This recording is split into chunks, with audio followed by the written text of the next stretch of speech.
തിരക്ക് പിടിച്ച് ജോലിക്ക് പോകുന്നവർക്കും ഹോസ്റ്റലിൽ താമസിക്കുന്നവർക്കൊക്കെ ബ്രേക്ക്ഫാസ്റ്റ് ഉണ്ടാക്കാൻ ബുദ്ധിമുട്ടല്ലേ? ഈ ഒരു ബ്രേക്ക്ഫാസ്റ്റ് ഉണ്ടാക്കാൻ വേണ്ടി 5 മിനിറ്റ് പോലും വേണ്ട. ഇതിനു വേണ്ടി 2 മുട്ട എടുത്തിട്ടുണ്ട്. ഇതൊരു പാത്രത്തിലേക്ക് പൊട്ടിച്ചൊഴിക്കാം.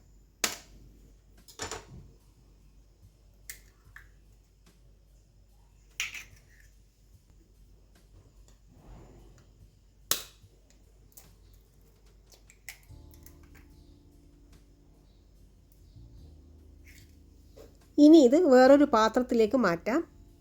ഇങ്ങനെ ചെയ്യുന്നത് മുട്ട പൊട്ടിക്കുന്ന സമയത്ത് ഷെല്ല് വീണിട്ടുണ്ടെങ്കിൽ എടുക്കാനുള്ള എളുപ്പത്തിന് വേണ്ടിയാണ്. ഇനി ഇതിലേക്ക് 1 ടേബിൾ സ്പൂൺ പാലും കൂടി ഒഴിക്കാം. 1/2 ടീസ്പൂൺ ചില്ലി ഫ്ലേക്സും കൂടി ഇടാം. പാകത്തിനുള്ള ഉപ്പും കൂടി ഇട്ട് കൊടുക്കാം. 1 ടീസ്പൂൺ കുക്കിംഗ് ഓയിലും കൂടി ഒഴിച്ചു കൊടുക്കുന്നുണ്ട്. ഓയിൽ ഒഴിക്കുന്നത് കൊണ്ട് ഇത് നല്ല സോഫ്റ്റ് ആയിരിക്കും. ഇനി ഇത് നന്നായി തന്നെ മിക്സ് ചെയ്യാം. ഈ മിക്സ് ഒരു സൈഡിലേക്ക് മാറ്റി വെക്കാം. ഇനി ഇതിന് വേണ്ടത് 2 കഷ്ണം ബ്രെഡാണ്. ബ്രെഡായാലും കുഴപ്പമില്ല, ബന്നായാലും കുഴപ്പമില്ല. ഞാൻ ഇതുപോലെ ഒരു കഷ്ണം ബ്രെഡാണ് എടുത്തിട്ടുള്ളത്.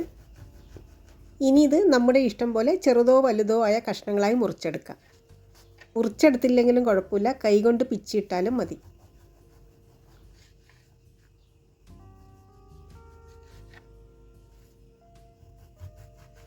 ഞാനിത് ഈ ഒരു വലിപ്പത്തിലുള്ള കഷ്ണങ്ങളായി മുറിച്ചെടുത്തിട്ടുണ്ട്. മുറിച്ചെടുത്ത ബ്രെഡ് ഈ മിക്സിലേക്ക് ഇട്ട് കൊടുക്കാം. മുട്ട മിക്സ് ബ്രെഡിൻ്റെ എല്ലാ ഭാഗത്തും എത്തുന്നത് പോലെ ഇത് മിക്സ് ചെയ്തെടുക്കാം.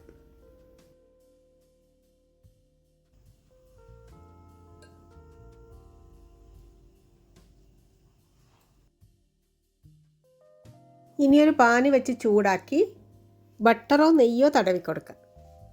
ഞാൻ ബട്ടറാണ് തടവി കൊടുക്കുന്നത്. ബട്ടർ തടവുമ്പോൾ നല്ല മണമായിരിക്കും, നല്ല ടേസ്റ്റും കൂടിയായിരിക്കും. ഇനി മിക്സ് ചെയ്ത് വെച്ച ബ്രെഡ് ഇട്ട് കൊടുക്കാം. മുട്ട മിക്സും കൂടി ഒഴിച്ച് ഒന്ന് ലെവൽ ചെയ്തെടുക്കാം.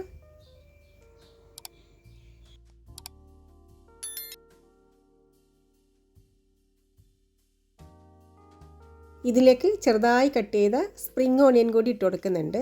ഇത് ഓപ്ഷനിലാണ്, നമുക്ക് ഇഷ്ടമുണ്ടെങ്കിൽ ഇട്ട് കൊടുത്താൽ മതി. ഫ്ലെയിം മീഡിയത്തിലാക്കി 1 മിനിറ്റ് ഇത് അടച്ചു വെച്ച് വേവിച്ചെടുക്കാം.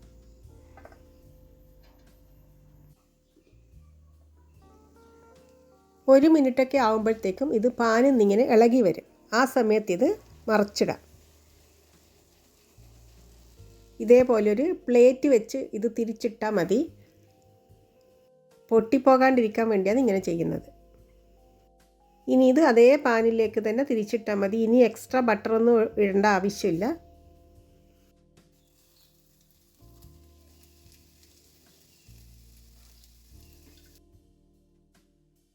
ഇനി ഇതൊരു 30 സെക്കൻഡും കൂടി അടച്ചു വെച്ച് വേവിച്ചെടുക്കാം. 2 ഭാഗം നന്നായി വെന്തതിന് ശേഷം പ്ലേറ്റിലേക്ക് മാറ്റാം.